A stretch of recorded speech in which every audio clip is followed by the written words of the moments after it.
আউযুবিল্লাহি মিনাশ শাইতানির রাজিম। বিসমিল্লাহির রহমানির রহিম। আগামীকাল শুরু হতে যাচ্ছে হাজী মোহাম্মদ দানেশ বিজ্ঞান ও প্রযুক্তি বিশ্ববিদ্যালয়ের 2026 সেশনের ভর্তি পরীক্ষা।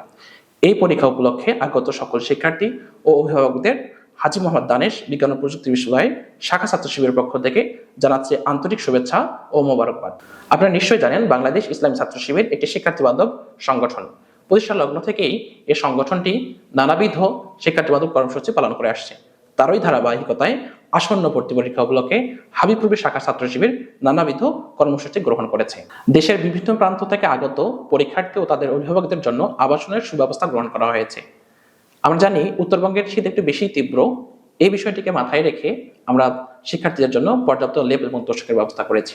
এছাড়াও বিশ্ববিদ্যালয়ের 3টি ফটকে হেল্প ডেস্ক স্থাপন করা হয়েছে, যেখান থেকে শিক্ষার্থীরা বিভিন্ন তথ্য এবং সহযোগিতা গ্রহণ করতে পারবেন। পাশাপাশি বিশ্ববিদ্যালয়ের ভিতরে এবং বাহিরে বিভিন্ন গুরুত্বপূর্ণ পয়েন্টে 2 শতাধিক স্বেচ্ছাসেবক নিয়োজিত থাকবে। পরীক্ষা চলাকালীন সময়ে অভিভাবকদের বসার জন্য গার্ডিয়ান লঞ্চের ব্যবস্থা থাকছে। সেই সঙ্গে ভ্রাম্যমাণ মেডিকেল টিম, প্রাথমিক চিকিৎসা সামগ্রী, সুপেয় পানি সহ নানাবিধ ব্যবস্থা থাকছে। আরেকটি বিষয়, আমরা অনেক সময় দেখি অনেক পরীক্ষার্থী যানজটের কারণে যথাসময়ে পরীক্ষা কেন্দ্রে পৌঁছাতে পারে না, ফলে তাদের বিশ্ববিদ্যালয়ে ভর্তির স্বপ্ন অধরাই থেকে যায়। এই বিষয়টিকে গুরুত্বের সঙ্গে নিয়ে আমরা ইতোমধ্যে দিনাজপুর জেলা পুলিশের সঙ্গে আলাপ করেছি এবং পুলিশ সুপার বরাবর 5 দফা সম্বলিত একটি স্মারকলিপি প্রদান করেছি। পাশাপাশি নিজস্ব উদ্যোগে আমরা ইমার্জেন্সি বাইক সার্ভিসের ব্যবস্থা রেখেছি। প্রিয় ভর্তি পরীক্ষার্থীবৃন্দ, তোমাদের যে কোনো প্রয়োজনে আমরা হাবিবপুর শাখা ছাত্র শিবির সদা প্রস্তুত আছি। তোমাদের পরীক্ষা অনেক বেশি ভালো হোক। 85 একরের লাল ইটির এই সাম্রাজ্য তোমাদের অপেক্ষায়।